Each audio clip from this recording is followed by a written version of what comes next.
오늘 우리에게 허락하신 말씀의 제목은 마음의 소원이라는 제목으로 은혜를 나눕니다. 미국에서 가장 영향력 있는 방송인 오프라 윈프리 그리고 레리 킹, 이 두 사람이 인터뷰하면서 오프라 윈프리가 이렇게 말했습니다. 저는 어린 시절에 항상 싸워야 했습니다. 아버지와 싸워야 했고 삼촌들과 맞서 싸워야 했고 오빠들과 싸워야 했습니다. 오프라 윈프리, 그녀는 가난하게 살면서 많은 가족 속에 고통을 당하면서 성장했습니다. 하지만 그런데도 축복을 받아 영향력 있는 여성으로 성장하게 되었습니다. 그녀는 자신이 받은 축복에 대해서 다음과 같이 고백합니다. 저는 제 자신을 항상 열어두고 있습니다. 왜냐하면 제가 하리라고 생각하지 못한 일들을 많이 해왔기 때문입니다. 저는 우리를 창조하신 하나님께서 우리가 꾸는 꿈보다 더 큰 계획을 가지고 계신다고 생각합니다. 오프라 윈프리의 성공 핵심 키워드는 바로 가능성입니다. 자신은 꿈을 작게 꾸었는데 하나님이 자신의 꿈을 크게 키워주셨다는 것입니다. 자신은 이것밖에 계획하지 못했는데 하나님은 자신에게 그 인생의 길을 더 넓게 더 크게 열어주셨다는 것입니다. 오프라 윈프리는 항상 하나님과 모든 가능성 앞에 자신을 열어두려고 노력합니다. 그 가능성이 어떠한 것이든지 그 앞에 자신을 열어두려고 노력하고 있다는 것입니다. 위대한 일은 가능성을 믿는 사람에 의해서 이루어지게 되어집니다.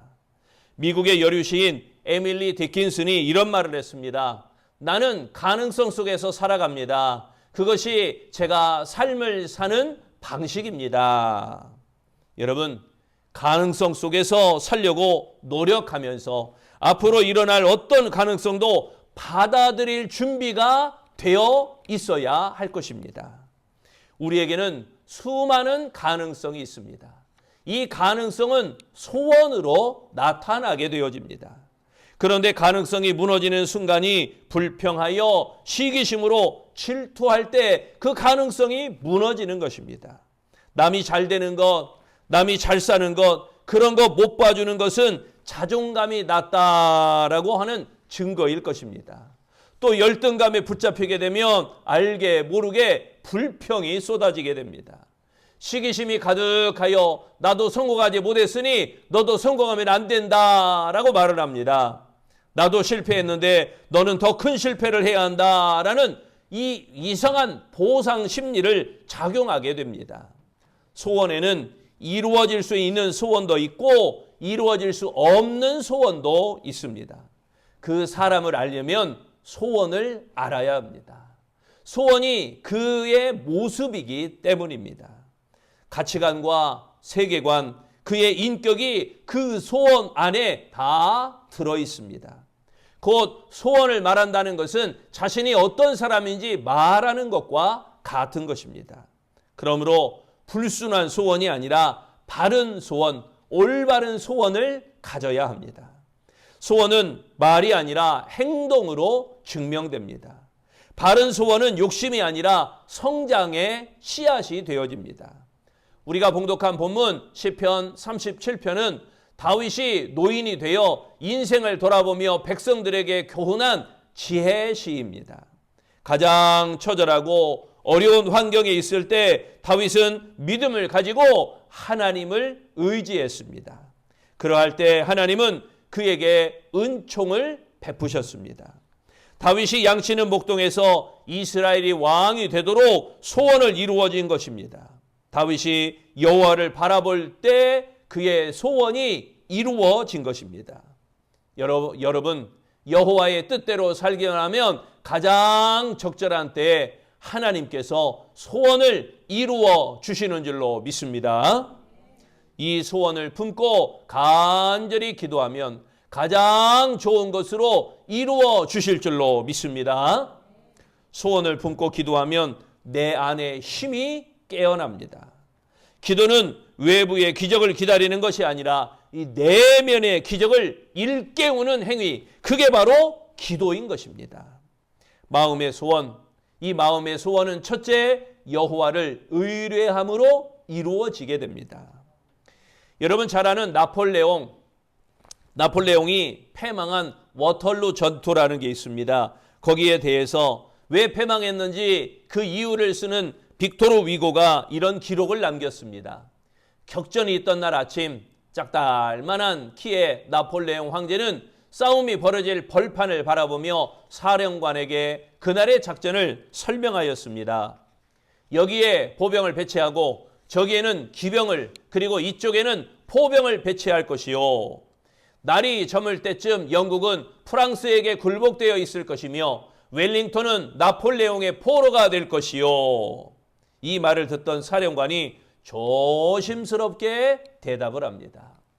각하, 계획은 사람이 세우지만 성패는 하늘에 달려있다는 것을 잊어서는 안 될 것입니다.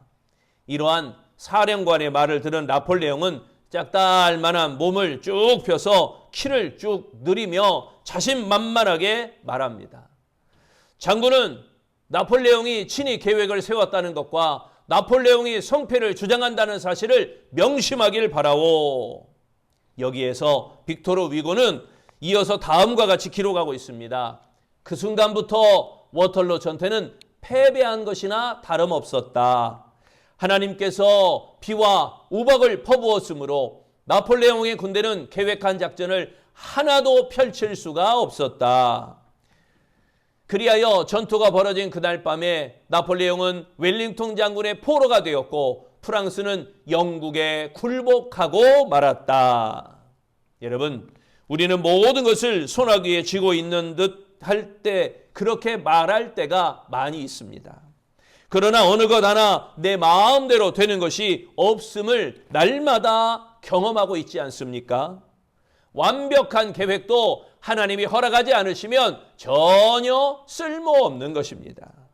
위대한 꿈도, 엄청난 비전도, 화려한 설계도, 세밀한 준비도 하나님이 허락하셔야 합니다. 이것을 나폴레옹이 깨닫지 못하고 있었던 것을 바라보며 하나님께 맡김으로 하나님의 처분을 온전히 기다리는 태도를 가져야 할 것입니다. 3절에 말씀합니다. 여호와를 의뢰하고 선을 행하라. 땅에 머무는 동안 그 성실을 먹을거리로 삼을지어다. 여기에 의뢰라는 말은 의지하고 부탁하는 것을 의미합니다. 신앙인은 모든 계획과 결과까지도 하나님께 맡겨야 합니다. 우리 모든 생애를 하나님의 방법과 하나님의 의도에 맞추고 전적으로 순종하고 찬양해야 할 것입니다. 자신의 지혜, 자신의 지식에 맡기면 절대 안 됩니다. 다른 사람의 능력, 다른 사람의 권력에 맡길 것도 아닙니다.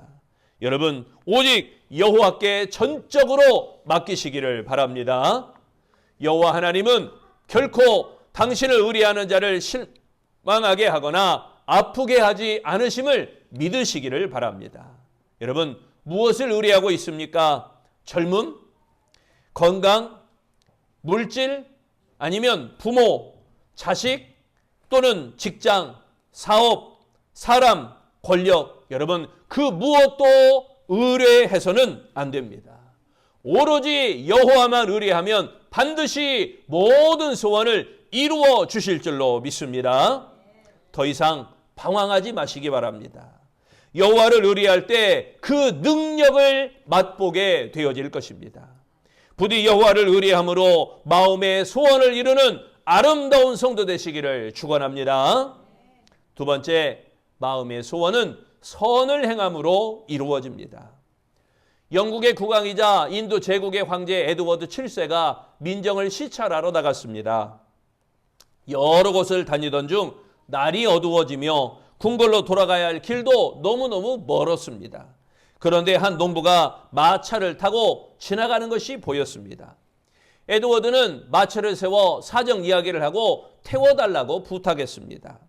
같이 마차를 타고 가며 농부가 에드워드에게 물었습니다. 무엇을 하는 사람입니까? 라고 물었습니다. 그러자 에드워드가 나는 이 나라의 왕 에드워드 7세입니다. 농부는 그 말을 농담으로 생각했습니다.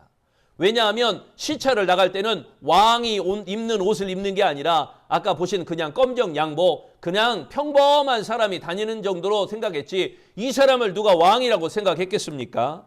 농부는 허름한 옷을 입은 그가 왕일 리가 만무했기 때문에 웃으면서 이렇게 대답합니다.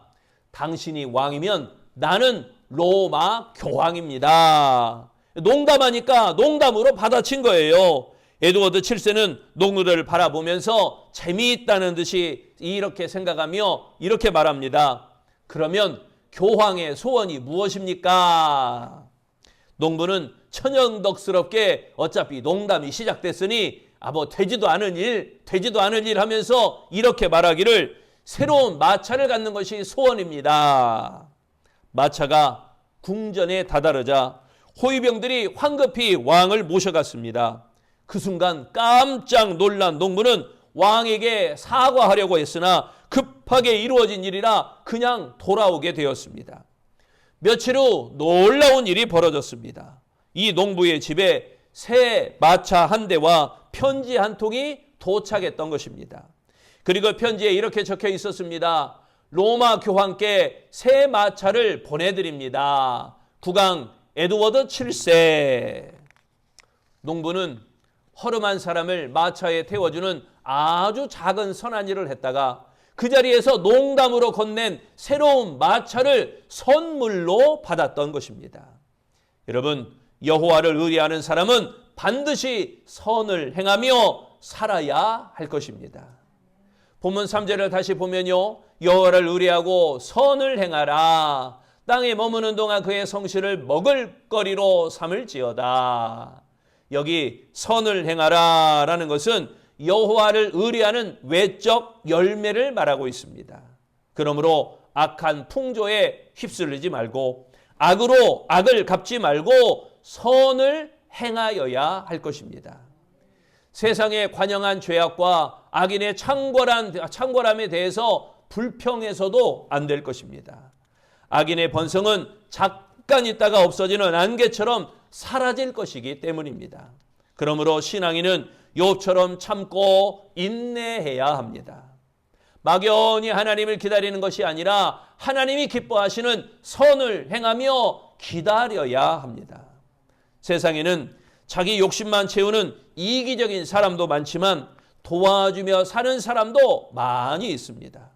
악한 사람보다 선한 사람이 많다고 저는 생각합니다.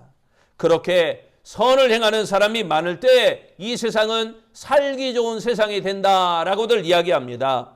한 가지라도 선을 행하며 선한 사마리아 사람이 되어서 여러분의 소원을 이루시기를 바랍니다. 우리의 선을 행함으로 마음의 소원을 이루는 우리 아름다운 성도 되시기를 축원합니다. 세 번째, 마음의 소원은 여호와를 기뻐함으로 이루어집니다. 100여 곡의 심포니를 하고 80여 곡의 소나타를 작곡하고 거대한 2개의 오라토리오를 남긴 오스트리아의 작곡가, 고전주의 시대를 대표하며 교향곡의 아버지라고 일컫는 작곡가 하이든이 다음과 같이 고백했습니다. 나는 작곡할 때 늘 하나님을 생각합니다. 그리하면 내 마음에 기쁨이 솟아오릅니다. 그리고 마치 악보에 음이 추는 것 같고 내 마음도 기쁨으로 충만해집니다. 곡이 좋아서 기쁜 것이 아니고 하나님을 생각하며 마음이 기쁘니까 좋은 곡이 만들어졌다라고 하는 그의 고백입니다. 그래서 하이든의 음악에 기쁨을 그렇게 표현한 것입니다. 기쁨을 가지니까 악보가 춤을 추는 것 같이 보인다는 이 하이든의 고백은 우리에게 주는 교훈이 굉장히 큽니다. 되게 사람이 기뻐하는 것은 결과로 얻어지는 것을 가지고 기뻐합니다. 그러나 그 기쁨은 오래 가지 못합니다. 소원이 이루어져야 하는 기뻐하는 것, 이것이 일반적인 상식입니다. 그러죠. 소원이 이루어져야 기뻐하죠. 그러나 우리가 봉독한 본문은 소원보다 여호와를 기뻐하는 것이 우선입니다. 여호와를 기뻐함은 신앙 행위 이전에 갖추어야 하는 신앙의 근본 자세입니다. 4절에 말씀합니다.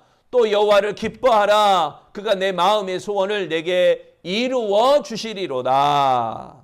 여기 기뻐하라라는 말씀의 히브리어 뜻은 부드럽고 유연하고 즐거워한다라는 의미입니다. 여호와로 인하여 마음이 부드러워지고 기쁘게 됨을 의미하고 있는 말씀입니다. 여호와 때문에 기뻐한다는 것입니다. 세상적이고 물질적인 것을 포기하면서까지 여호와 한 분만으로 기뻐하는 것을 의미하고 있습니다. 마음에 소원이 있습니까? 먼저 여호와 하나님을 기뻐하셔야 합니다. 신앙을 의무로 생각하지 말아야 합니다. 징계가 두려워서 억지로 믿는 신앙에 기쁨이 없습니다. 여호와에 대한 기쁨, 여러분 여호와에 대한 기쁨이 있습니까? 우리는 다음과 같이 고백하며 마음속에 하나님에 대한 기쁨을 표현해야 할 것입니다. 하나님, 당신을 기뻐합니다. 하나님, 당신을 좋아합니다. 하나님, 당신을 사랑합니다. 이렇게 여호와에 대한 기쁨을 표현할 때 우리가 거룩해지는 것입니다. 여호와를 기뻐할 때 문제가 해결됩니다. 여호와를 기뻐할 때 소원이 이루어집니다. 모든 것을 갖추려고 누려도 기쁨이 없다면 불행 아니겠습니까? 행복신앙의 달 10월에 여호와를 기뻐하면 삶이 기쁘게 되는 줄로 믿습니다. 여호와를 기뻐할 때 이미 마음의 소원은 이루어지기 시작하는 것입니다. 우리 아름다운 성도 여러분, 여호와를 기뻐함으로 마음의 소원을 다 이루시기를 축원합니다. 1930년에 태어난 짐이라고 하는 소년이 있습니다. 5살 때 이 소년이 잘 시간이 넘었는데 창문을 통해 환한 보름달을 쳐다보고 있었습니다. 그때 어머니가 말합니다. 짐이, 잘 시간이 훨씬 넘었는데? 그러자 소년은 이렇게 대답합니다. 달을 쳐다보고 있어요. 하지만 어머니가 재촉하며 말합니다. 이제 잘 시간이 넘었으니 그만 자야지. 그러자 지미가 다음과 같이 대답할 때 그 어머니가 깜짝 놀랐습니다. 어머니, 저는 언젠가 달 위를 걷겠어요. 그런데 짐이라 불렸던 이 소년이 성장하여 1966년 나사라고 하는 미국 우주 비행사로 선발되게 되었습니다. 그리고 그는 1971년 7월 30일 정말로 달에 가게 되었던 아폴로 15 조종사 제임스 어원, 바로 그 사람이었던 것입니다. 달에 다녀온 그는 어렸을 때 가졌던 소원을 이루어 주신 하나님께 감사하며 이렇게 말합니다. 나는 지구에 있을 때보다 달 위에 섰을 때 하나님이 계신 것을 더 강력하게 의식하게 되었습니다. 사랑하는 성도 여러분, 그 마음의 소원을 위하여 여호와를 의뢰하시기를 바랍니다. 악을 행하고 수단과 방법을 가리지 않는 이 시대에 오히려 선을 행하시기를 바랍니다. 그리고 신앙이 사라지는 무신론 시대에 여호와를 기뻐하시기를 바랍니다. 마음이 무겁고 답답하다면, 앞이 캄캄하고 끝이 보이지 않는다면 마음의 거룩한 소원을 가지시기를 바랍니다.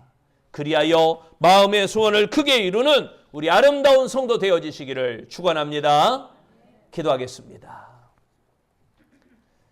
우리 마음의 소원을 아시는 주님, 우리가 구하고 우리가 찾고 우리가 두드리는 그 마음의 소원 주님 들어 응답하여 주옵소서. 지금까지 우리는 내 것을 구했습니다. 그러나 이제로부터는 하나님의 것을 구하길 원합니다. 먼저 그의 나라와 그의 의를 구하는 지혜로운 신앙인이 되게 하여 주옵소서.